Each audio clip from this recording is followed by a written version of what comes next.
A Bill of Rights for those with intellectual disabilities. I'm Jill Horner. This is Comcast Newsmakers.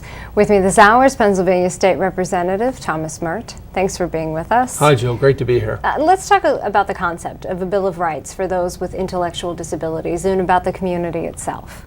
Jill, this is a House Bill, House Bill 1564, which I have introduced in the House of Representatives. And it establishes a Bill of Rights for individuals who have intellectual disabilities or what we used to call mental retardation. Years ago, if an individual was diagnosed with an intellectual disability, or at that time which was called mental retardation, tragically and sadly they were thought to be incapable of handling their own affairs, of making decisions for themselves, or even participating in decisions relating to their care, where they were going to live, whether or not they were going to work a job, and so forth. And fortunately, we have learned over the years that individuals with an intellectual disability are capable of living independently and semi-independently, of working a job, of paying taxes, of participating fully in society, of attending school, receiving training, participating economically and culturally in society. And we really believe that they are activities that really should be written into statute. And our House bill would establish that in law. So let's talk about how this would actually work and why call it a Bill of Rights. What would this actually do in working to include this in statute? Well, many individuals who have intellectual disabilities are cared for in a group home or even in an institution if that is the best setting for their particular needs, and they are comfortable there, their family is comfortable with their care in that setting.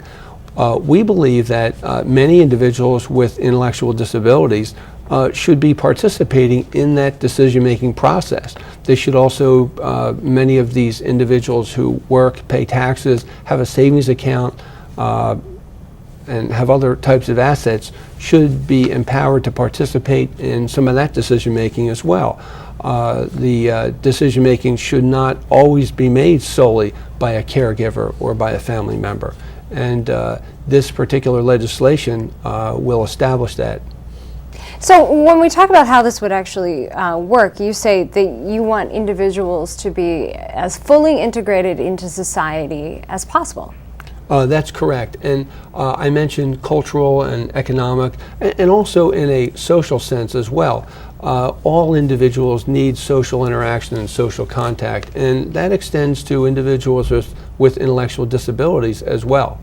And we believe that most people that are very knowledgeable of this population will concur on this, and we believe that the members of the House of Representatives will also embrace this concept and this legislation affirmatively. Would this Bill of Rights mandate this or regulate this, or does this just make a statement saying that this is something that the Commonwealth thinks should happen? No, this would mandate it, Jill.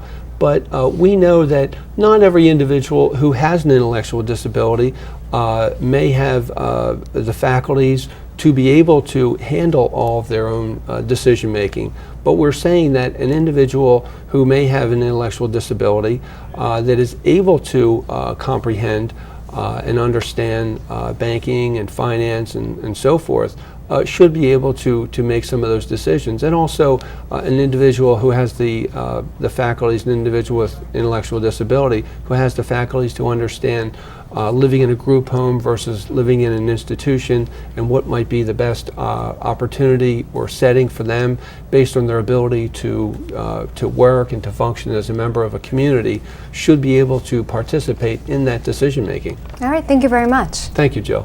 We've been talking with Pennsylvania State Representative Thomas Murt. I'm Jill Horner for Comcast Newsmakers.